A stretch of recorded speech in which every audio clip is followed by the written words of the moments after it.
vidéo, nous allons parler des diagnostics immobiliers. Alors, les diagnostics immobiliers sont très importants lorsque tu fais une transaction ou une location. Et ce qui m'intéresse là dans cette vidéo, ça va être de comment trouver le bon diagnostiqueur, celui qui va te faire des bons diagnostics immobiliers. Car si tu ne me connais pas, je m'appelle Angélique Capron, je suis conseillère en immobilier et j'ai l'habitude de travailler avec des diagnostiqueurs. Et je peux te dire que malheureusement, dans certains cas, il se peut que tu tombes sur des mauvais diagnostiqueurs qui te fassent des diagnostics vraiment très nuls. Et cela peut avoir d'énormes conséquences lors de ta vente ou lors de ta location, puisque tu sais très bien qu'aujourd'hui, lorsqu'on loue et lorsqu'on achète, on regarde le DPE et on regarde tout ce qui est énergétique.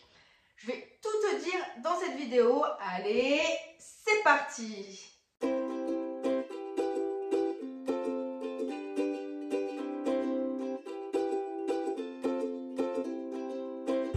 En 1, ça va être de consulter le registre officiel.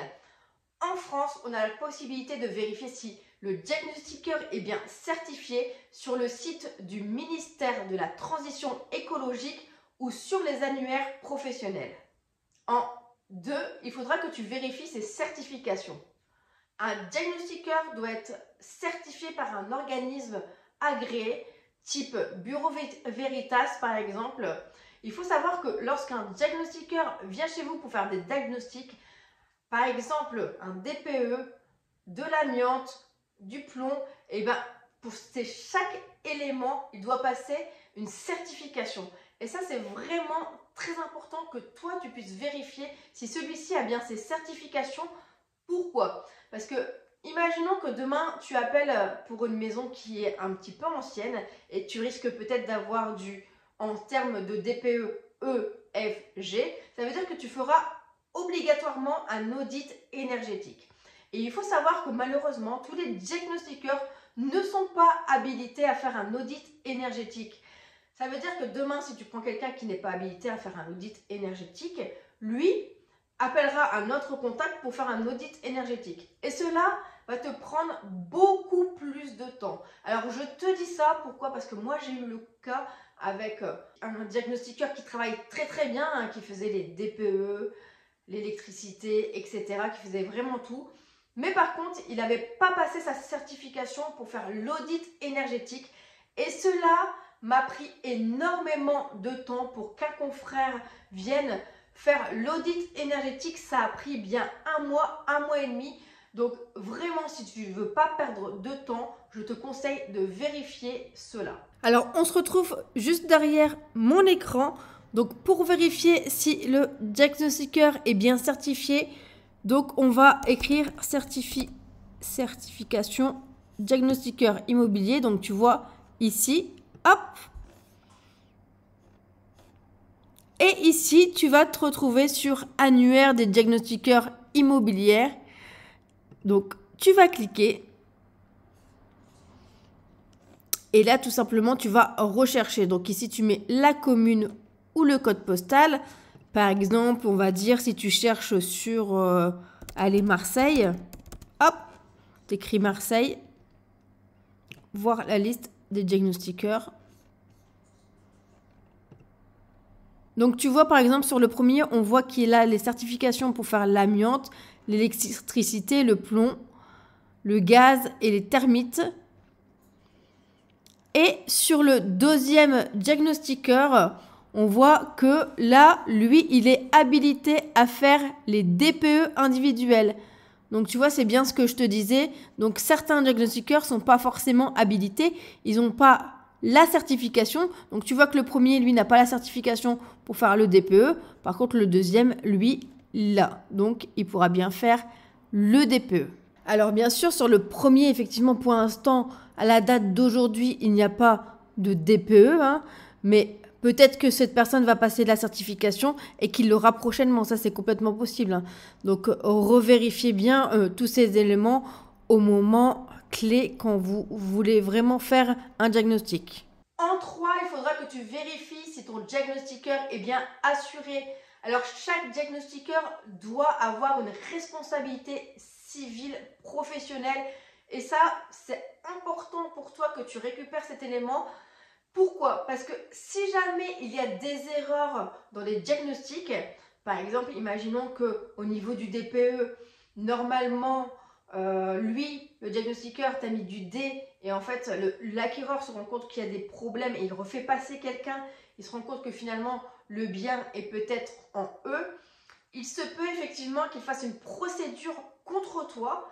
Donc, lui, l'acquéreur fera une procédure contre toi et toi, tu devras faire une procédure contre ton diagnostiqueur puisqu'il t'aura peut-être, à vérifier bien sûr, donné un DPE erroné.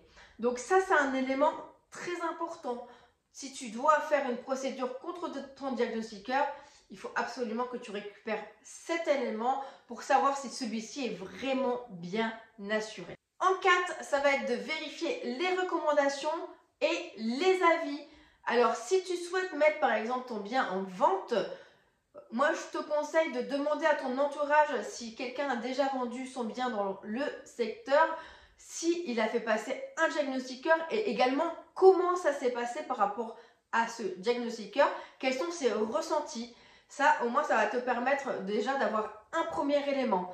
Si tu vends par un mandataire immobilier ou par une agence immobilière, demande-lui également avec qui il a l'habitude de travailler. Alors, moi, je te laisse également vérifier, essayer de regarder un petit peu sur Internet pour voir qui est cette personne. Je te conseille également de demander en termes de temps, combien de temps à peu près cela dure un diagnostic énergétique et de voir un petit peu la réactivité ou pas. J'ai envie de te dire, si le matin tu appelles un diagnostiqueur et qu'il est disponible l'après-midi, moi ça me semble un petit peu juste, un petit peu bâclé parce que peut-être que ça veut dire que celui-ci va trop vite au niveau de ses diagnostics et du coup ne prend pas le temps de les faire correctement. Tu peux également regarder tout ce qui est avis Google. Aujourd'hui, on le sait, quand on est professionnel, on a souvent un compte Google. Donc, je te laisse également vérifier cet élément sur Google, sachant que tout le monde n'a pas forcément de page Google, mais c'est quand même un élément très très important. En 5, tu peux éventuellement contacter plusieurs diagnostiqueurs et leur demander des devis. Alors, ça, c'est un petit peu particulier quand même lorsque c'est des diagnostics énergétiques. Alors, moi, je te conseille de ne pas toujours regarder au moins cher. Alors, pourquoi? Parce que moi, j'ai eu des petits soucis sur certaines maisons, notamment une personne qui a fait passer un diagnostiqueur qu'elle connaissait. Et à mon avis, voilà, forcément, il lui a fait un prix d'amis, hein, ce qui est normal. Mais il faut savoir que du coup, celui-ci a été beaucoup plus rapide pour faire les diagnostics et il a oublié certains éléments. Lorsqu'on a visité ce bien, au niveau de la toiture, on voyait que devant, il y avait des tuiles. Par contre, derrière, c'était fait avec de l'amiante. Et donc, au niveau du diagnostic amiante, malheureusement, celui-ci n'avait pas été indiqué. Je pense qu'il a fait les choses beaucoup plus rapidement, il s'est dépêché sans doute, et il n'a pas regardé l'autre côté de la toiture. Et malheureusement, cela aurait pu coûter très très cher pour la propriétaire parce que l'acquéreur aurait très bien pu signer l'achat et se dire là au niveau de la toiture il y a un problème, je n'ai pas été signalé au niveau des diagnostics et du coup faire une procédure également contre le propriétaire et cela lui aurait coûté très très cher parce que s'il faut désamianter et s'il faut refaire un bout de toiture, ça lui aurait vraiment coûté très très cher. Et pourquoi? Parce que elle a voulu, et ça se comprend, c'est normal, hein, elle a voulu prendre un diagnostiqueur qui coûte pas très très cher parce que on le sait, on a envie d'aller au moins cher. Mais tu vois, elle aurait pu effectivement avoir un diagnostic beaucoup moins cher, mais en contrepartie, elle aurait pu avoir des graves conséquences. Alors, moi j'ai vu ça, donc j'ai fait passer mon diagnostiqueur pour qu'il me refasse un diagnostic amiante. Mais voilà, si ça n'avait pas été vu, ça aurait pu être très très compliqué pour la propriétaire lors du futur. En 6, il faudra évaluer le sérieux du diagnostiqueur. Alors pour ça, qu'est-ce qu'il faut faire? Il faut simplement lui poser des questions, comment celui-ci va procéder. Normalement, quand il fait un diagnostic, il va te demander plusieurs éléments, plusieurs factures. Par exemple, si tu vas isoler, il va te demander les factures d'isolation. Si tu as refait les fenêtres, il va te demander également toutes ces factures.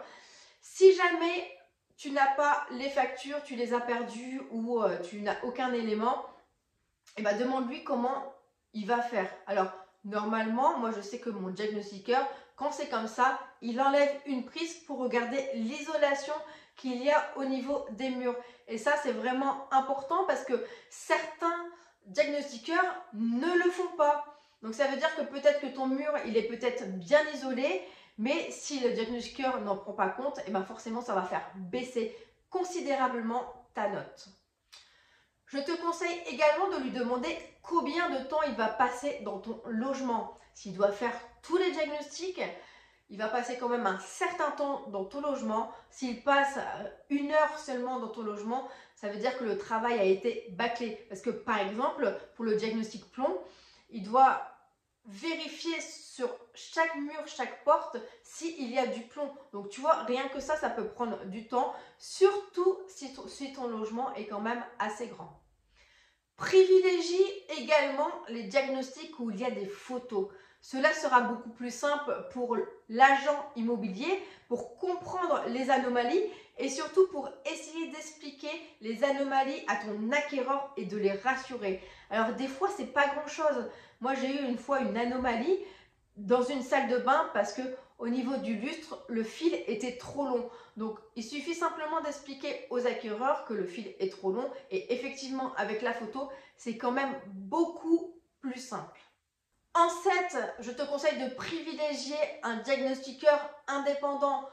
Pourquoi? Parce que c'est son entreprise, c'est à lui et du coup, il sera beaucoup plus pointilleux sur les diagnostics parce que en cas de problème, c'est lui qui va avoir les conséquences et non pas une autre personne. Si par exemple tu prends une grande entreprise qui fait des diagnostics, on le sait très bien, il y aura forcément des salariés. Et on sait comment ça se passe dans des entreprises. Souvent, ils mettent beaucoup de diagnostics à faire dans une journée. Et le salarié, malheureusement, des fois, effectivement, il y a des salariés qui sont très pointilleux, qui veulent faire correctement leur travail, mais on ne leur donne pas la possibilité de faire correctement leur travail. Et donc, malheureusement, il se peut qu'ils aillent beaucoup trop vite pour faire les diagnostics. Et c'est pour ça que moi, je ne conseille pas forcément de prendre des grandes entreprises de diagnostiqueurs. Moi, je te conseille vraiment de prendre des indépendants puisque c'est eux qui ont la responsabilité en cas de problème. Et c'est beaucoup plus facile si jamais tu as des questions par rapport à ton diagnostic. C'est lui qui l'a fait et du coup, tu peux le contacter directement et c'est quand même beaucoup plus simple. J'espère que cette vidéo t'a plu et que tu en sais davantage sur comment bien choisir ton diagnostiqueur. Cela me paraissait très important de te faire une vidéo dessus. Pourquoi?